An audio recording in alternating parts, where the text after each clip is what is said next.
Assalamu alaikum, everyone. Thank you so much for joining us for our yearly Ramadan Behind Bars webinar. Every year, CCF donates $100 to political prisoners that we support and work with. And this is essentially part of our Ramadan Gift program, where we try to help prisoners afford items, to help them throughout Ramadan. Items like hygiene products, food for suhoor, dates, religious text, and so on. So I realized that sometimes we kind of just jump into this, and a lot of people might be joining us for the first time or have no idea who CCF is or what a political prisoner is. So I thought I would do a little brief background for everyone. So CCF is an organization, Coalition for Civil Freedoms, that was started by and for political prisoners and their impacted family members. We work to fight issues related to the war on terror, so the criminalization of Muslims and Muslim communities due to the war on terror. We essentially work directly with political prisoners who are incarcerated post 9/11 or through, sorry, my bad, because of 9/11 convictions. And essentially what we do is we fill a very critical void in the social justice sphere. Most people are very scared or tend to shy away from any issues related to war on terror, or in our case, Muslims who are convicted of terrorism. So what is a political prisoner? As of today, CCF works with over 240 political prisoners, and sadly that number is growing. These political prisoners are predominantly Muslim. We define political prisoner as a person who is targeted, criminally prosecuted, and imprisoned due to their political views, beliefs, cultural identity, or activism. But more explicitly, we work with prisoners convicted of terrorism, which is a topic that, like I said, most people don't want to get near. We provide a safe and legal means for everyone to financially support these prisoners and provide and advocate for them, as the safety of being a nonprofit and whatnot. So please do donate to support our prisoners. And with us today to talk about the issues is impacted family member Ashley Young. Ashley Young's brother is a former police officer who was convicted on material support charges after a sting operation. Ashley held the position that I currently hold, which is prisoner and family support coordinator. And she's left me very big shoes to fill, which I hope to do justice. We also have with us Ahmed Abdel Sattar, who is a former political prisoner and was recently released. Alhamdulillah, salamtak. And he was a paralegal for Lynn Stewart and served over 20 years on politically motivated charges post 9/11. I'm also excited to introduce to you Executive Director of CARE, Zahra Bilu, who's with us today to provide her insight and valuable support. And we also have Georgetown University professor and CCF board member, Dr. Jonathan A.C. Brown. I also forgot to mention Zahra is also a CCF board member, and so is Ashley. So thank you so much for being here with us, and thank you for everyone who's watching today. So I guess, that the point of this webinar and to talk about these issues is to spread awareness, but also to talk about the things that people don't usually normally talk about or don't know much about, and to garner support for the prisoners and to show people that there is a need for your support and so on. So I wanted to start with Ashley. Ashley, if you could tell us a little bit about yourself and your brother's case and how it's impacted you so far, you and your family. Sure. One thing I'm happy that we're talking about is really we use this term Muslim political prisoner over and over again. And I think a lot of people who aren't in it, who haven't been directly impacted by it, or who don't work in the realm of it, don't understand this term. So I'm so grateful that you kind of did a broad definition of it. One thing that this organization does is they helped teach me how to lobby. So I go to Congress and I lobby. And one thing that we tell these representatives office that we work with is we say, you know, post 9/11, the FBI was tasked with the job of preventing the next 9/11. So there was this mass hysteria over 20 years ago. And there was all this fear and talks about sleeper cells, and your neighbor could be, you know, the next 9/11. And what happened was when the FBI couldn't find the terrorists among us, is they started to invent them. So what happened is a snowball effect of keeping that fear alive. And what we've seen in the past 20 years is politically motivated charges against people where they were either entrapped, where charges were completely manufactured against them, where leader heads of communities, people who were prominent figures, prominent charity organizations were basically taken out on these um, manufactured charges. And so out of that grows the term of anyone who has fallen into that snowball effect, grows the term Muslim political prisoner.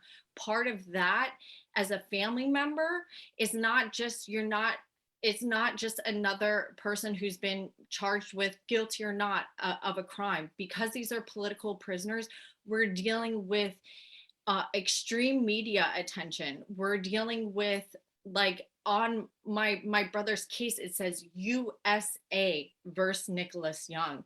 And let me tell you, it is the full power of the United States government against your family. And so with these politically motivated cases against Muslims, manufactured, that these cases aren't real. Most of them are entrapment or just, you know, phony charges to keep this fear alive, whether it's to support wars overseas, whether it's, you know, a number of things to keep the FBI's budget inflated. Who knows? But so with that becomes a ton of media attention, the entire power of the federal government against your family. On top of that, because it is so extreme, it's using the word terrorism, you're completely ostracized from your community.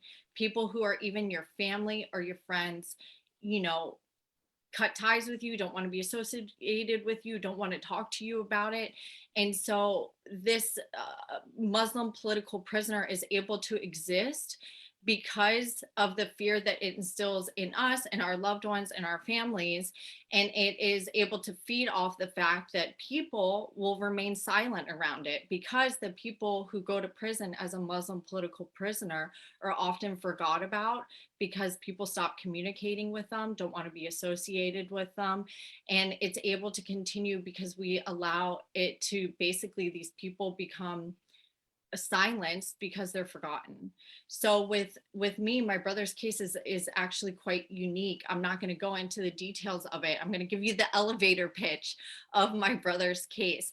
My brother was a police officer, which makes his case even, like, stranger and weird.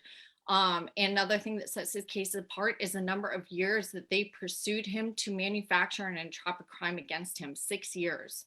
So my brother converted to Islam in 2008, and it created problems for him at work. He was basically ostracized by a lot of his coworkers, other cops, because of his conversion. And eventually, not that long after he converted, he was reported to the FBI for being suspicious by one of his superior cops at work. Things that made him suspicious was that he wanted to wear a beard, which wasn't part of the uniform that he was supposed to wear. So he went to his superiors about that. Another thing was he started praying. Another thing that made him suspicious is that he went to travel to go to Hajj, to make Hajj. So these are simple things that are not suspicious at all, but put him on the FBI's radar. After that, he was the FBI did question my brother, and they asked him to become an FBI agent. When he said no 2 times, they asked him to be an FBI informant. They asked him to spy on his own community. They made offers to him. They said it would be a lot sexier than being a foot patrol at his current job. And when he declined these offers, it basically started a 6-year-long sting operation against him, using surveillance, using multiple jurisdictions of joint task terrorism forces, using informants going in and out of his life, using undercover FBI agent who was his friend for 2 years. They were trying to get him to do something, anything that would cross the line to being illegal. The last person who came into his life was a highly paid FBI informant. And he was my brother's friend for about 2 years, a friend in real life, who he knew in real life, not someone over the internet. And basically, my brother's case ended when he was arrested in August of 2016. His crime was sending Google Play gift cards to this FBI informant. We went to trial, and my brother was found guilty, and he's serving a 15-year sentence with 15 years supervised release. Supervised release is just another form of imprisonment. So total, in my book, my brother will give 30 years of his life to the federal government for sending Google Play gift cards for a crime that they created and groomed him to basically go along with. Thank you so much, Ashley. Really, what your brother's story and your family's story tells me is that no one is safe. And so really everyone needs to get involved, because I think people tend to think if they stay away from working with CCF or supporting CCF, or if they stay away from these issues, then they'll be protected and safe. But really anyone and everyone can be a target at any given moment. So it's really important that we support each other. Can you speak a little more to, I guess, how it's impacted you and your family as well? I mean, I think that anyone could probably guess that the impacts of your loved one going away for a prolonged amount of time for imprisonment is it destroys you. It destroys your family.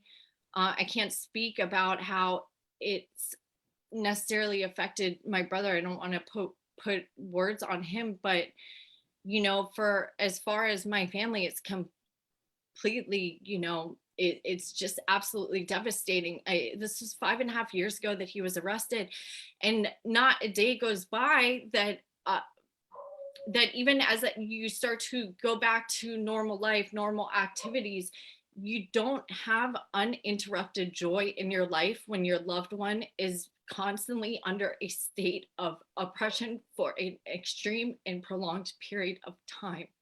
So it is extremely isolating. The people who I see photos of myself from even a few days before my brother's arrest, and that person doesn't even look like me anymore. It completely changes you. It changes the way you interact with the world around you, the way you look at yourself in the mirror. It can changes your whole entire identity when your heart is breaking and going through the emotional ups and downs of the legal system.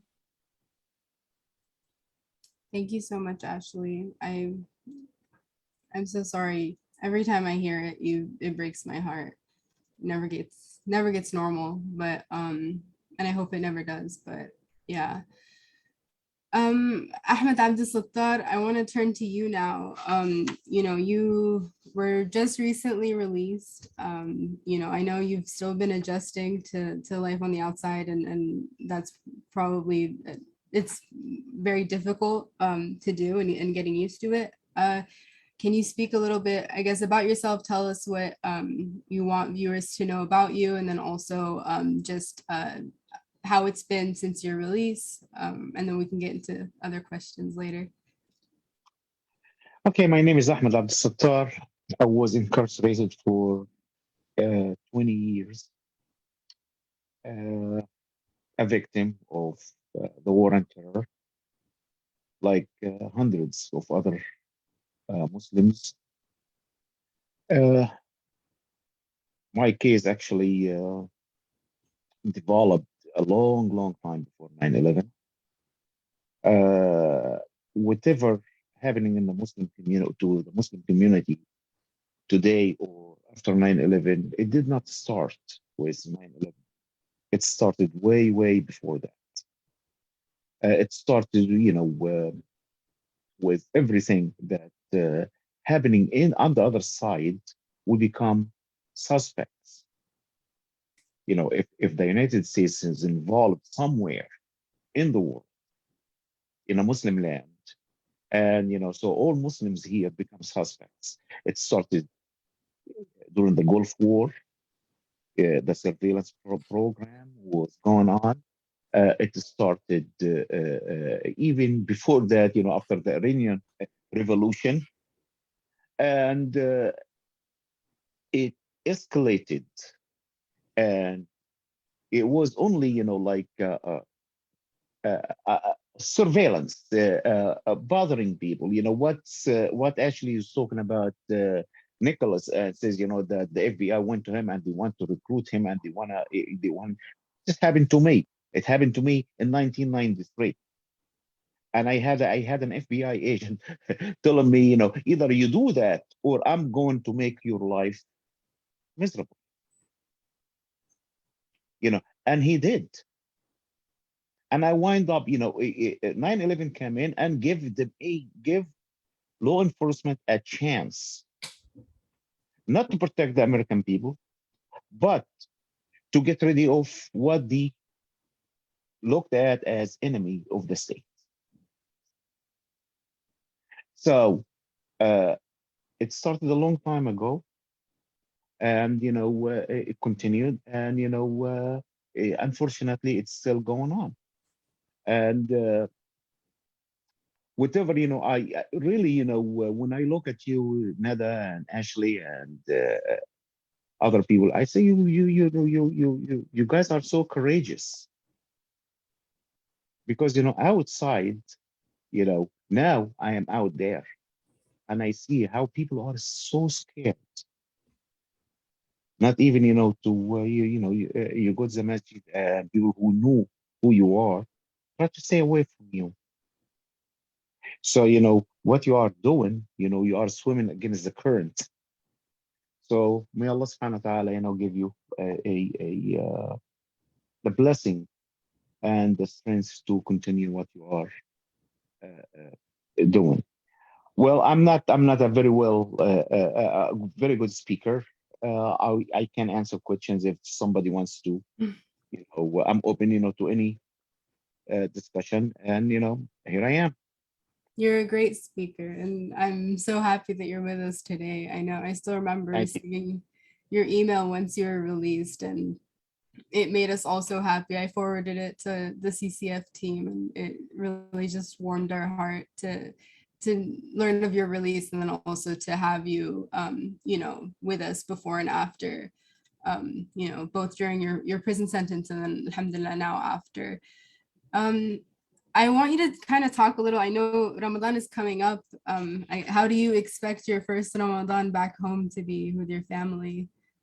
Well, alhamdulillah, I'm looking forward to actually Ramadan food.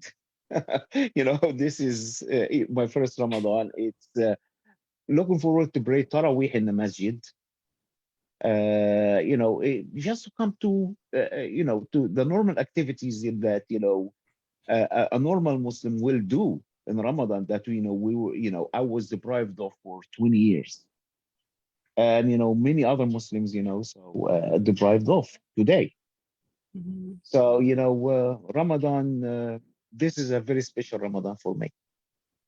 Alhamdulillah. Just sitting with my wife and my children and my grandchildren on the same table and eating our first iftar on that day. That will be I don't know how I'm going to handle that, really. I But can only imagine. I mean, this is really the happiest, like seeing prisoners come home and united with their loved ones. I feel like the first Ramadan back is always something that's so like special and difficult, and just a moment of really high emotions. And you know, It inshallah, is. many more It is. Ramadan. It is, and especially, when you are, when you experience Ramadan on the other side, which Yeah. is a very difficult. Ramadan to us Muslims, it's a very special time. And when you are alone, or you cannot even practice what you usually do, practice during that month, it does affect you tremendously. Yeah. So I'm here, but I'm still thinking about the people that I left behind, and they still cannot rejoice, cannot celebrate that month the way it should be celebrated. And I want to hear a lot more, inshallah, about your experience, you know, of practicing, observing Ramadan while in prison, and also your experience with the other brothers who are behind bars. But first, I just want to go quickly to Dr. Brown, and, you know, hear a little bit from him, I guess, and Zahra right after. What brought you into the work, and also, I guess, just as far as your involvement with CCF, how long has it been, and tell us, I guess, more about yourself. Oh, assalamu alaikum, everybody. Thanks, then. Sorry, there was this guy just going by walking his dog on like a hoverboard, which he was moving pretty fast. So I'm wondering, like, can you do that? Can you like walk your dog? He was going probably like 10 miles an hour anyway. Ashley, maybe you have opinions about this because Ashley works with animals. Yeah, so, well, first of all, like, happy kind of soon to be Ramadan. I thank God every day that I have not had to suffer like the people in prison have suffered and the way their families have suffered. Like I'm in a lot of ways like, if this were a movie, I would be like the white guy who's like the star of the movie. He comes in and like, everyone's suffering or something. And he's like, this is terrible. I don't know. So I got married to Layla, my wife Layla, who's the sister of Lena, who's in CCF. I think she's the head of it. I don't know what the technical term is, but Executive director. yeah, executive director. And so their dad was sort of like in the tail end of his experience. He was under house arrest in their apartment in Virginia when we got married, when I got married to Layla. And so that was in 2010. And I had no idea, like, I didn't know anything about this experience, like anything about this universe of like the, war on terror, entrapment, how the justice system worked. I mean, when I go back and I think about like the conversations I would have with Layla's dad, I was like a different person, but not unlike Ashley. I was like a sort of just a typical, maybe like random white guy. I just like, if someone had told me like the government could, let's say, have a trial for somebody, put someone who's an expert witness on trial to like answer questions about this Arabic document, say, this Arabic document means ABC. Then when the defense gets up to cross-examine that witness, the government would say, we're revoking his expert witness status. So now he's not an expert witness, and so you can't ask him questions. I would have been like, that can't happen. That's never happened. And that stuff happened all the time. Like the stories I heard about the trial, I mean, this sort of stuff was just regular occurrence in the trial. And I was in shock. I couldn't believe this stuff was happening. It completely flipped my view of how the justice system worked. But I remember back then, 2010, like when I would go and give speeches about this or like talk at events, it was terrifying for me. I'd never done anything courageous. I'd never like taken any stances on anything. And the feeling of getting up and talking to people about like how the justice system is bad or like corrupt or treating people unfairly or not as it was like, it felt like I was gonna be arrested. You know, it was like I felt like this icy feeling in my veins. And it's funny because, and for all of you out there who are watching and stuff, like, you really don't have an excuse not to support and CCF, right? Because now it's actually cool to talk about this. So after, Black Lives Matter and kind of maybe the popularization of social justice activism and stuff, now it's actually like, my students, for them to say, criticize the US government justice system is like totally cool. I mean, to go into a faculty meeting and say, we need to end the carceral system and carceral state, everyone's like, oh yeah, like that's awesome. You're really cool, So now the situation is so different. I think because Black Lives Matter really, changed a lot of people's perceptions. Like, even me, like if in 2010 you told me that in the US, like police officers just randomly shoot Black people for no reason, I would have been like, no, that's not true. Like they obviously they shoot them if they have to, but like they're not just going to shoot them for no reason. And then you say like 1 video, 2 video, 3 video, 4 video, 5 video, 6 video, 7. They're like, oh my God, they're shooting Black people for no reason. And once that, you accept the possibility of questioning kind of the orthodox narrative, suddenly it becomes possible to question everything, which is, a real blessing. So we're living in a time now where it's so much easier now to advocate on behalf of people who are kind of being targeted by the government or being processed by the justice system, et cetera, et cetera. So that's the first thing I'd say. The second thing is that, let's just say like that, some people will be like, oh, this guy really did commit a crime. Like, yeah, maybe his crime wasn't serious, but like, he shouldn't have done that. Like, he's guilty, so like, screw him or whatever. Then you ask yourself, wait a second, like, what kind of people are we that just because someone gets put in prison, like, let's say somebody committed a crime, let's say they stole something or they embezzled money or whatever, they made some stupid choice. Does that mean they're not human anymore? Does that mean that if you're their friend, you turn your back on them, that you pretend they don't exist? Or if they're your brother, you turn your back on them? I mean, Ashley's brother is really lucky because she's really devoted to him, mashallah. I mean, it's so inspiring. And a lot of families are devoted, but a lot of people also kind of get forgotten, and people, no one, just because you commit a crime or go to prison doesn't mean you're not a person anymore. And so we also really have to make a principled stance. And I always try to do this, and sometimes it pisses people off, but if someone gets in trouble or like gets canceled or something, like I really just, as a matter of principle, like I will not disassociate myself from that person, like as a matter of principle. Because even if this person did something wrong, that doesn't mean that, like, the system works by making that person toxic, right? So, it's not just Muslims in this country or whichever group we're talking about, right? They're not just punished or cowed or oppressed by someone going and like picking, a member of that community out. And what are you guys doing? Some kind of weird performance behind me. But it's also about making them toxic for everybody else. And like, you can't let that happen. Like, you, as a matter of principle, you have to like retain your connections with those, and you have to visit people in prison.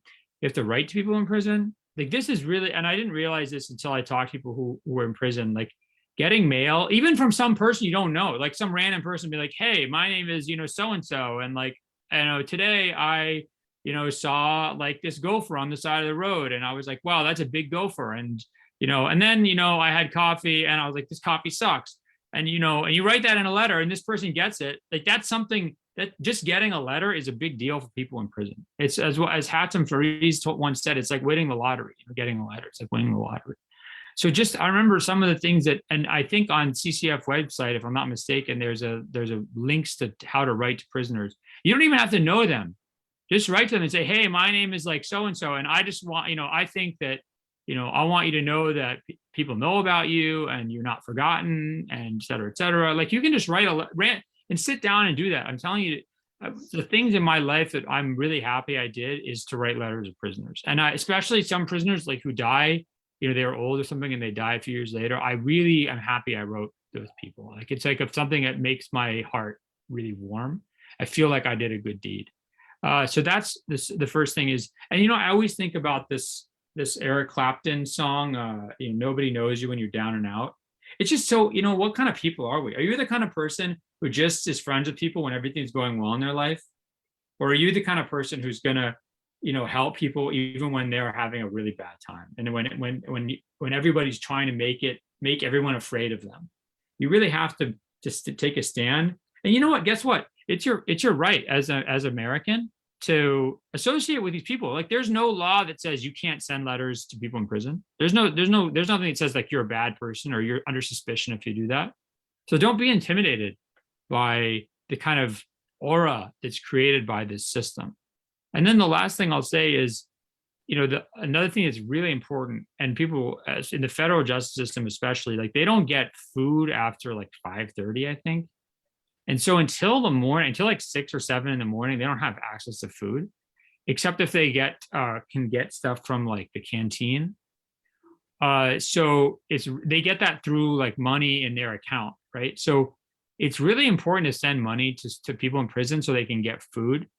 And you don't, that's like and CCF does that as well. And during Ramadan, CCF does a Ramadan like food like funding. It's sort of like feed the prisoners during Ramadan. I can't remember the actual name of the initiative, but I remember because CCF was actually founded in my basement. If I recall, it was founded in my basement because my wife's parents lived in our basement. It was a finished basement. It was a nice basement. It was a walkout basement. I want to be clear. This is not like they're in a hole or something.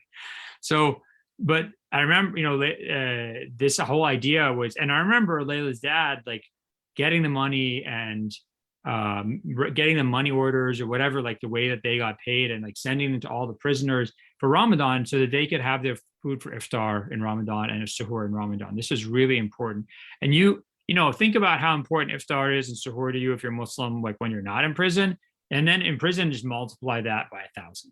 It's just so, and to know that people out there care about you and are giving this to you. And by the way, another thing CCF does is it supports the families of prisoners, and just by like bringing them together in conferences, and just to be around people who are going through the same thing. You see these meetings, and it's you start crying like a baby. You see these people hugging each other and supporting each other, and yeah, it's just rough. It's really terrible to go through this. And these people, they need support, but instead what happens is everybody turns their back on them. And this happened, I don't condone it, but I definitely understand, like back in 2010, why everyone was kind of afraid. But now, you know what, people, it's so cool to be woke and to help all these people and to like talk about how the system's messed up. And you can actually do this stuff openly now. And then you can get social, you can go and impress your friends in wherever high school you are, or college, or wherever you can be like, wow, this guy's awesome. This girl's awesome that she does this. So you don't have any excuse now not to support this stuff. Go support it. I mean, I know I sound like one of those fundraisers and like NPR fundraisers or something, but like, go, because I'm telling you, you can use this to get street cred. I mean, I'm on the NCPCF, on the SCCF board. I'm the most useless board member, like without a doubt. They have an award for me. It's like, I'm like, for many years, I've won the most useless board member. Okay. But you get huge, alhamdulillah, like not only do you get rewards from God for these good deeds, but now it's actually cool. So go and like give money and then tell your friends, and then you can feel good about yourself. Okay, I'm done. So you don't support CCF because it's the right thing to do. Support it because you get. Oh, it's a great thing where it's both. That's the best type of. Well, I mean, if that's not motivation enough, then yeah, exactly. Hopefully, if you're motivated, it's also tax deductible. It's also tax deductible, so you can get.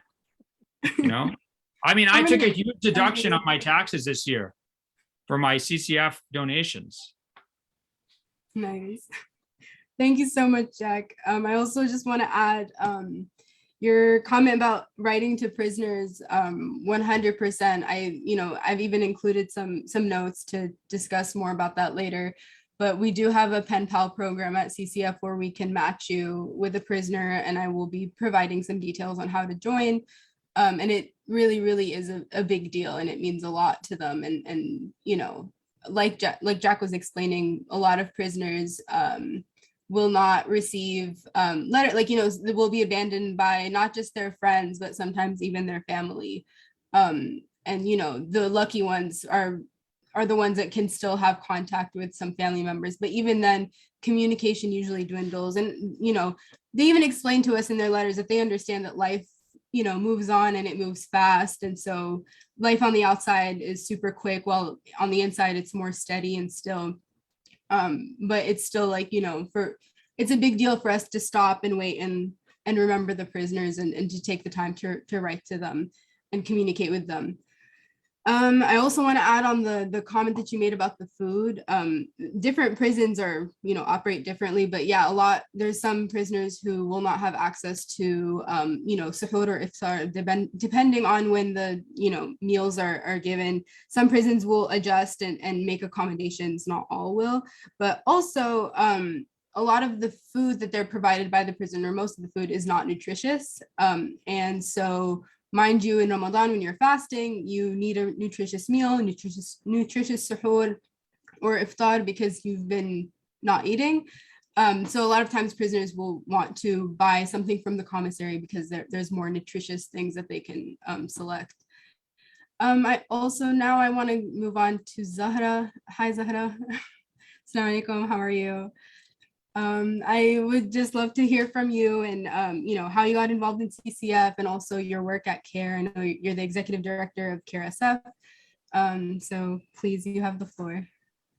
Thanks so much, Neda, and really everyone that's spoken before me. I don't have a lot to add, and I want to be respectful of the space that's necessary to really hear from the most impacted people. What I can offer is that I first learned of CCF through Dr. Al-Arian years ago, and I remember really just appreciating that as someone who had himself lived through the experience. The organizing by directly impacted people was so important. Most of us have never been inside any correctional facility, not housed there, and not even having visited.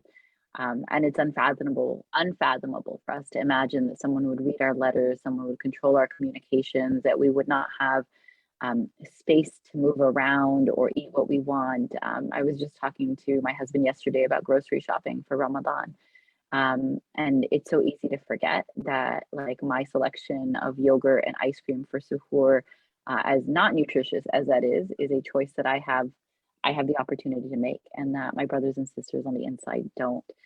And so then when I learned about the Ramadan support campaign, it immediately spoke to me. Most of us will spend much of the month planning our meals. You know, who am I eating with? Where am I eating? South Asians will say, I don't want to eat too much fried food. How will I pray tarawih if I eat too much? Do I have time for suhoor? Do you wake up for suhoor? Which friends am I seeing? Which restaurant am I going to? And we'll easily spend $10, $20, $30, $50 a night on our own food. And CCF, for a fraction of what we spend on ourselves monthly, is supporting hundreds of prisoners. And so my first donation came without even really thinking. I was like, oh, okay, like, you need 100 at the time. I think now it's maybe a little bit more, 125 or so to support a prisoner. Okay, take it, right? And I can ask a few more friends to do it. The political prisoners in our country are not, in most cases, not there because they did anything wrong. They're there because that was the test that, you know, Allah has selected for them. And so I think often about, one, my privilege as someone who gets to experience Ramadan fully with family and funds and freedom. And then I also think about what I need to do to, you know, to pay sadaqah, to protect myself, to support those who've had a different fate. Their destiny is written. What I get to choose is how I'll be involved. And so that was how my first engagement with CCF's prison campaign came up. Last year, I remember I was talking to Lena, and, you know, she was at the time concerned, how will the money get raised? Will enough of it get raised? And I was honestly surprised by the outpouring of the community support on social media when she started to fundraise, when I helped fundraise. It's just, correct me if I'm wrong now, that it's just $125 per prisoner, right? So or is it a little bit more now? No, it's still $100. If you do, we do want to start our sponsor a prisoner program so that someone, you know, could send more than the 100. And obviously, the more that you give, you know, the more prisoners we can support. But, you know, hopefully soon there will be an option where they can send consistent monthly support, or even if it's, you know, just for 1 month or a couple of months, but they can send a adjusted sum, whether it's less than 100 or more than 100, however much you can afford, to any of the CCF prisoners. So yeah, that's coming up. amazing. So And people could support long term. I mean, yeah, I'll just say, if I have any friends on the webinar, I know that most of my friends can afford $100 to $150 as a one-time donation. And so I hope people will make that first one-time donation while the longer term sponsorship program is built out. There's no reason for, if you're a donor listening in, there's no reason for you to delay in these last 2 days before we start Ramadan. This is such a great way to ensure that your Ramadan starts off on the right foot, right? A lot of us are like planning our schedules and like weaning off of our caffeine and making our iftar plans, but how are we planning for our charity? Making this one donation before Ramadan starts can help CCF ensure that for our brothers and sisters behind bars, that they have the best possible start to Ramadan that is manageable under the circumstances. yeah, and also if you do, you know, want to sponsor a prisoner now, like before the program is built out, or also we can use your, if you would like to give zakat through us, just write to us, email us. I've just included some information in the chat, but you can easily contact us and let us know, and we can make that happen prior to any like formal program being rolled out. So yeah, definitely the financial support means a lot. And I mean, sorry, Zahra, were you finished, or is there more you wanted to add before I continue? Thank you so much, Zahra. Your support means a lot, especially, you know, considering the scarcity of it sometimes. So being in prison is extremely expensive, and that's why this financial support means a lot. And you know, we said in the program that we'd be discussing the prison industrial complex, and that really has to do with big corporations and companies that profit off of you know, incarceration and these prisoners. So when you make a phone call, you don't have to think twice. Almost everyone, if not everyone, has an unlimited phone plan. You don't pay per phone call, you don't pay per text. That's not ever even heard of anymore, and like that's not something people do. Yet prisoners do that. You don't, like, how much do you pay for toothpaste? How much do you pay for? There's all these like little things that people you know, easily afford or don't even necessarily think twice about here on the outside, versus in prison, these are seen as luxuries. They're major expenses that the prisoner and the family members are forced to afford or can't afford, and the prisoner is just forced to endure and struggle. So I want to discuss a little, you know, about the, I guess, the financial burden, and this question is turned to Ahmed and Ashley. If you guys can just talk to, I guess, the financial side of this and how it's impacted you and your family. And Ahmed, if you can more specifically speak to the Ramadan gift, because I know you've been a recipient of it in the past, and how that's helped you in Ramadan, and how others would be helping the prisoners that they would be sending this money to right now. Yes. The Ramadan gift. Let's start with this first. It's very, very important.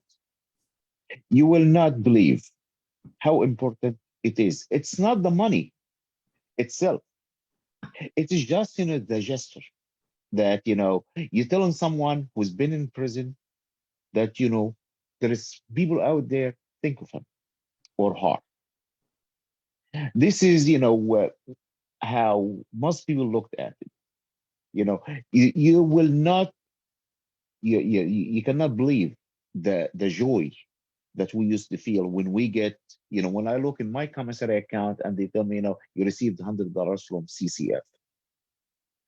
And, you know, you talk to other people and they have the same exact feeling. So this is, you know, on the part of, you know, yes, you know, we know somebody out there, you know, care about us as prisoners. You know, we're not forgotten. The other aspect of it is, you know, there is some people who's in prison that they get nothing the whole year except this $100 that you are sending to them. And as I believe Jack said, you know, that yes, you know, you need to buy food, you need to buy you know, hygienic stuff, you need to, you know, there is so many things, you know, people think, you know, yeah, they give you 3 meals, and they say yes, they give you the last meal at 5 o'clock at night, or sometimes at 4:30. So from 4:30 to 6 o'clock in the morning, you have nothing. If you don't have anything, you know, in your you buy from the commissary, you got nothing. During the Ramadan, what they do is they give you your 3 meals that, you know, they give you through the day, you know, they give it to you all at night. So, you know, burned, you know, it cold, it is what it is, you know, and eat it. Sometimes, you know, people, you know, you don't want to even look at it. This is the reality that Muslims live in prison during the month of Ramadan.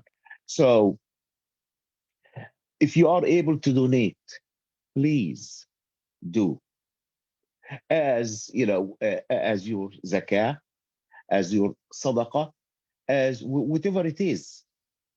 You know, we're not talking here about, you know, sponsoring someone, you know, for every month. If you can do that, that will be great. But at least, you know, for this month, help someone, make him feel, you know, that, you know, as the sister, you know, I don't know her name, you know, that she was saying, you know, you spend $30-50, you know, on things, you know, you know, you go to the supermarket, you know, and you didn't even know where this money went. You know, when you send it to somebody, you really made not only his day, you made his whole month.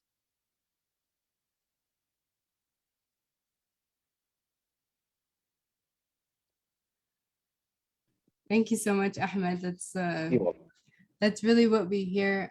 I also I know you mentioned about the food, and a lot of prisoners have described to me the different conditions, and some prisoners have even detailed like really disgusting and nasty things that COs and correctional officers and other, you know, prison guards have said to them. Do you have like, I guess, experiences that you want to share, like this, just how like the difficulty of practicing Ramadan and observing Yes, Ramadan? yes. You know, let's start with the meals.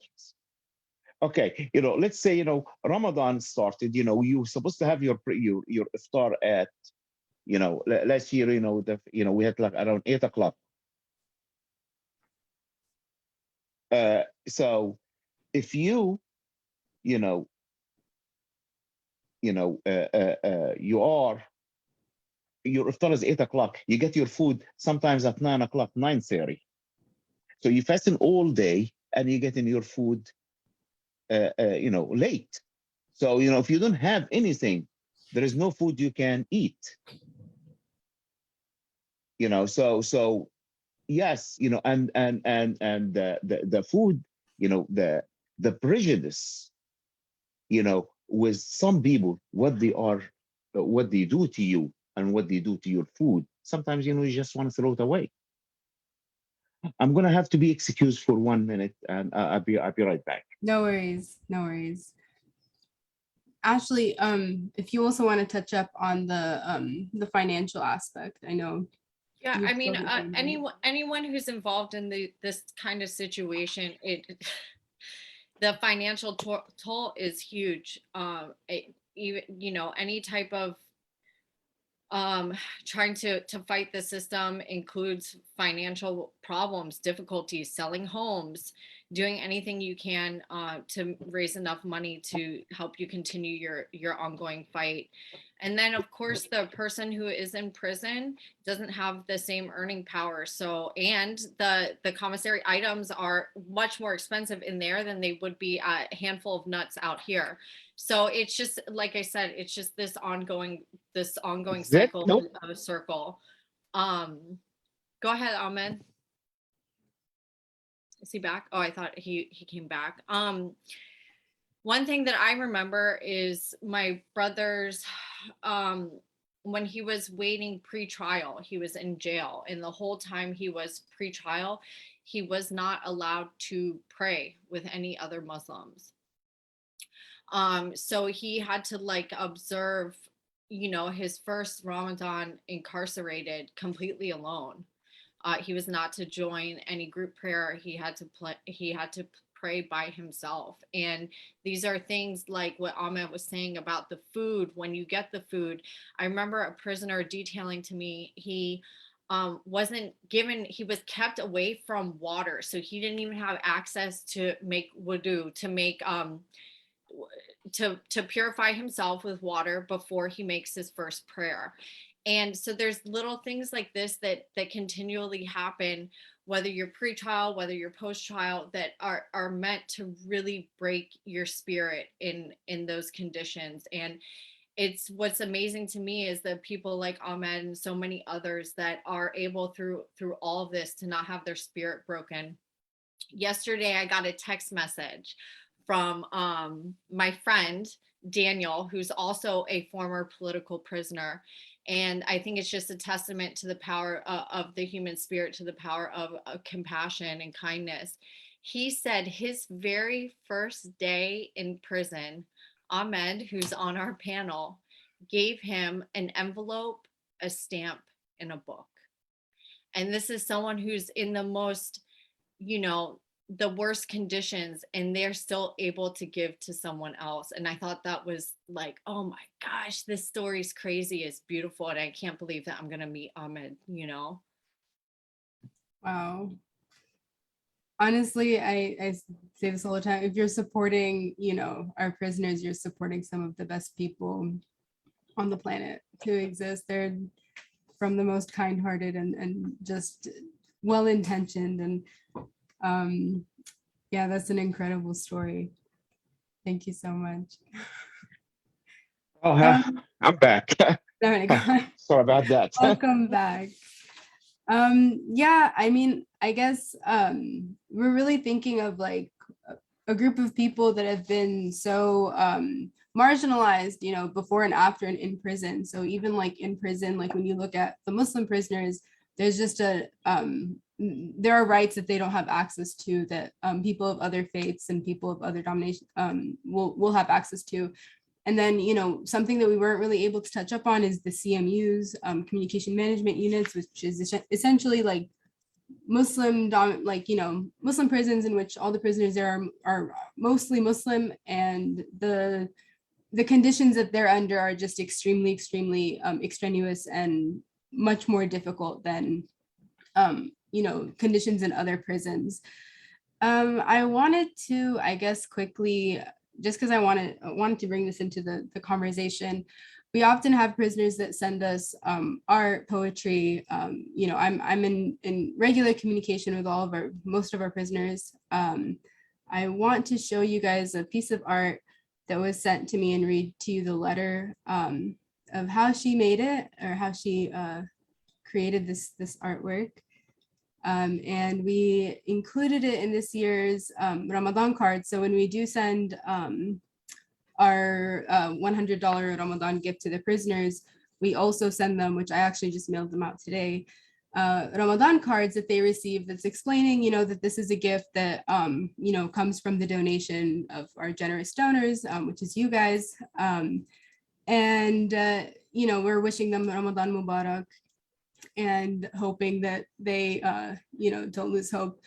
So this is the artwork that her name is Ella. I'm just gonna keep it to her first name because she's pre-trial and I want to make sure she doesn't face any trouble. Her trial is actually tomorrow, or she's facing sentencing tomorrow, sorry. And this is what she wrote to me. She said, I drew and colored these two pictures. There's also our Eid picture that she included for Ramadan and Eid, and I wanted them to be sent to the Muslim political prisoners when Ramadan and Eid come, inshallah. We don't have colored pencils or crayons in jail. We have to think of other ways to color. I colored these drawings, which I drew by hand because I don't trace, with powdered deodorant and cookie snack wrappers. The powder deodorant moves the color off the wrappers, and I use a sock to put the deodorant on parts of the paper. When I rub it onto the wrapper, the color comes off of the wrapper. You don't have to say who the drawings are credited to. I just want to bring a little bit of brightness to the Muslim prisoners and the families this coming Ramadan and Eid, inshallah. My court date has been delayed again until March 31st. So I'm still in Shelby County Jail. So sorry, yeah, it was her court date. Make dua for her. So that's tomorrow. And let me also show you guys the Eid card that she sent to us. My bad.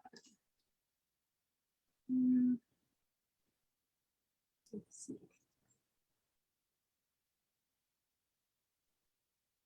Sorry.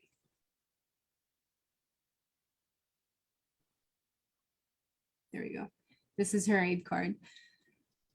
So the creativity and the just the way that these prisoners really go to lengths to create such beautiful things and send it to us, knowing how difficult it is for them to come across the resources and for them to also get the postage and the envelopes to send to us, because that all costs money.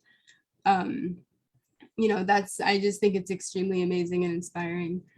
And I would hope that you guys feel inspired and feel compelled to donate and to support. And, you know, to discuss, I guess, other ways that you can support, if not financial. You can become a pen pal. That's a huge, huge means of support. And I guess I wanted to read some quotes to you from our prisoners that detail how important it is to become a pen pal or to be a pen pal, to write to the prisoners, because I think these really capture the meaning. So one prisoner told me, "I can't tell you how many times I tell people that correspondence in this place is in a sense more essential than agriculture." And that kind of just, that quote really struck me as of how important it is that we write to them.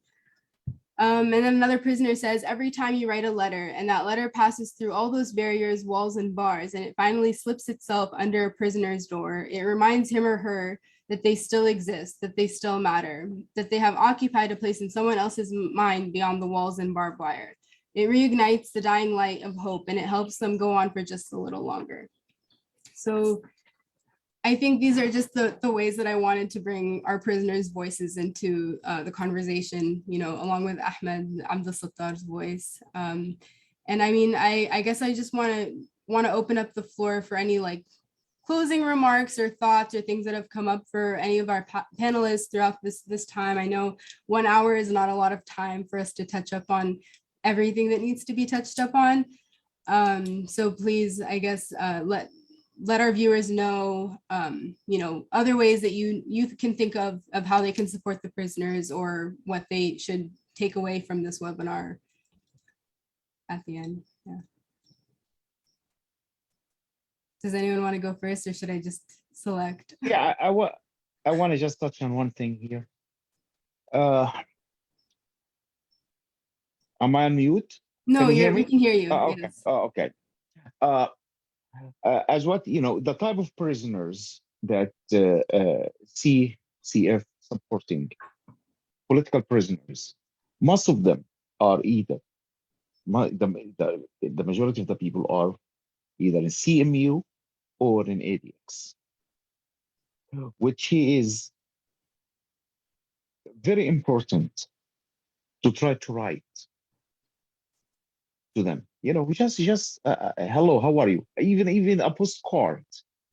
You know, you don't need to you know to say much.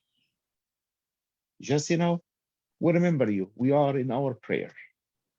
As what Jack was saying, you know, that, you know, hey, you know, I saw such and such, or, you know, I bought some coffee and it was bad.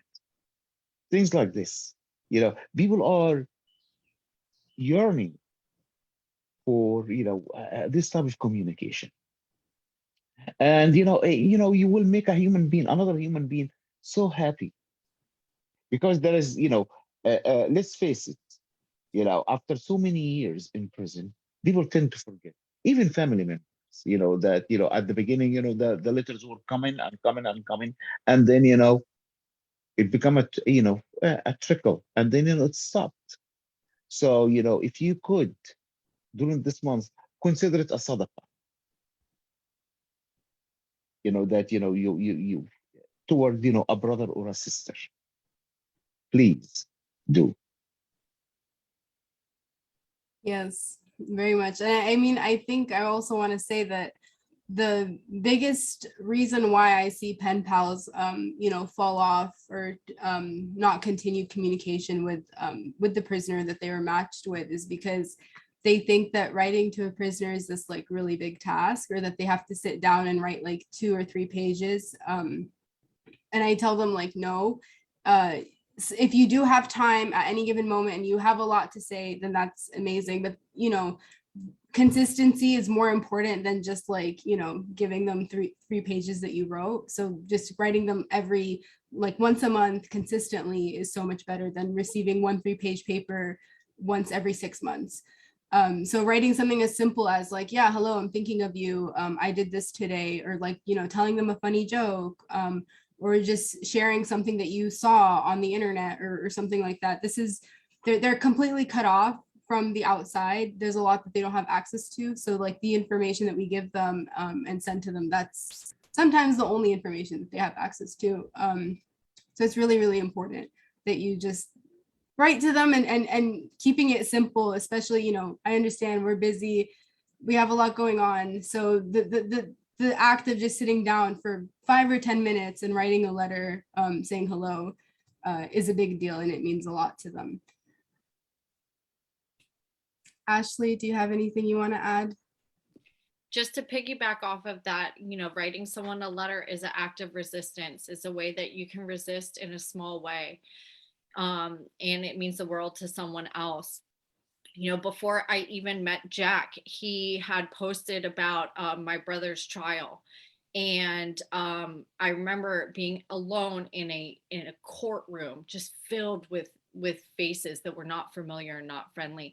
I turn around, I see this friendly face.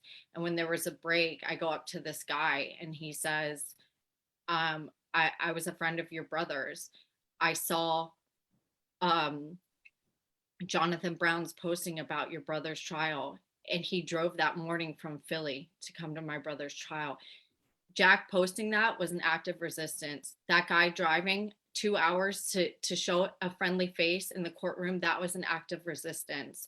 And I hope that we can all be renewed to our commitment and be inspired by each other by these small acts and continue to do this for each other. Thank you so much, Ashley. Sahra, do you have any final remarks or things to leave with? So acknowledging that my connection to this work started with fundraising, and that's what I'll say today, right? Is that the letters are so important, the prayers are important, the awareness is important. And for some people, honestly, the easiest thing that they can do, that like they can do without a second thought, is to write that check, to click on the link and make that donation.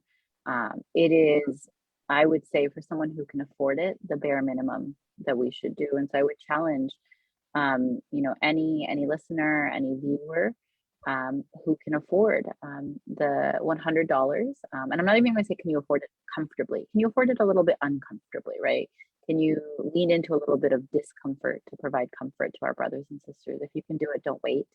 I actually just, while my colleagues were talking, I was like, okay, let me launch the Facebook fundraiser and bring in a little bit of money. And I've made my donation for this Ramadan, and I encourage others to do it too. Thank you so much, Sahra. I'm also going to include what I wrote in the chat. I'm going to paste it back in the chat again for those that might have joined late. And I know we're live on YouTube and Facebook as well. I'll be posting it there. But basically, to donate, we've just launched our Facebook fundraiser today, right before this webinar. So just click on our Facebook page. You can find that fundraiser to donate. And to become a pen pal, just email me, which the email is going to be Neda, N-A-D-A, my first name, @civilfreedoms.org. And I will also be including that in the chat. Jack, any remarks? Yeah, I mean, one, I'm really like moved that what Ashley said. I can't believe I actually like did something useful. That's great. Yeah, just go. I mean, I assume this thing is recorded, right? That we're It doing. is, yeah. Yes, I'm gonna go and send this to a bunch of people. So when they hear me say this, people donate money. You know, do you have any guts? It's not even that daring a thing to do. You know, if you have any guts, then give money. If not, then if you have money to give and you don't give it, then lasta birajal wa lasta bi imra. You're not a man, you're not a woman. You don't have MashaAllah. the guts to do this. That's what I'm gonna say. You don't give money, I'm not impressed. That's all I'll say. I don't know if that's too accusatory or something. That's probably not a good fundraising strategy, but I respond well to shame. So We can use all the strategies we can get. At this point, we're just gonna try everything and see what sticks. Whatever works for you. We actually have a former prisoner who's watching, Sami Hassoun, who we got released on compassionate release. So CCF also works to actively free prisoners. And he wrote in the chat, as a former political prisoner, a simple letter sent to a prisoner gives immense joy and hope. And also, please donate. Some brothers really need it in there, and it will help a lot during this blessed month. Thank you so much, Sami, and we miss you. He's in Lebanon now. I believe. I hope you're doing well. Thank you all so much for joining us. We're 10 minutes over our time. It was truly an honor to host this panel with all of these amazing speakers. It will be recorded and it will be up on YouTube and Facebook to share. We might need to edit the beginning out because we were having technical difficulties. But thank you all so much for joining, and yeah, donate, email me to become a pen pal, and hopefully if there's any other questions, please feel free to also include those in an email to me. Thank you so much, and Assalamu alaikum and Ramadan Mubarak, early Ramadan Mubarak. Ramadan Mubarak. Ramadan Mubarak, everybody. Ramadan Mubarak with everyone.